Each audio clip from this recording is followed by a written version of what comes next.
Hey guys, welcome back to a new video of 1-2 Step. In this video, we're gonna take a look at how to find Facebook Messenger message requests.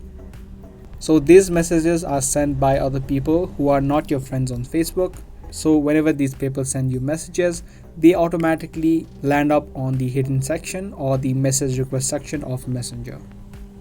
So let me quickly show you where you can find it. Open up your Messenger app. From this section, tap on the three lines that you see on the top left, and through this menu on the third you can see message request.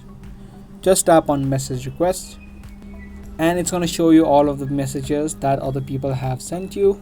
Like I said, other people who are not your friends on Messenger.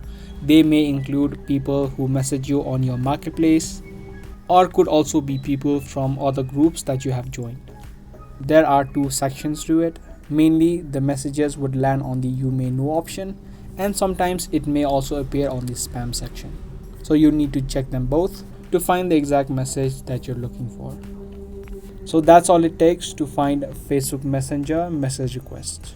I hope you guys found this video helpful. If you did, be sure to subscribe, share, and also give this video a thumbs up. I'll be back soon with more informative videos similar to this. Until then, keep watching.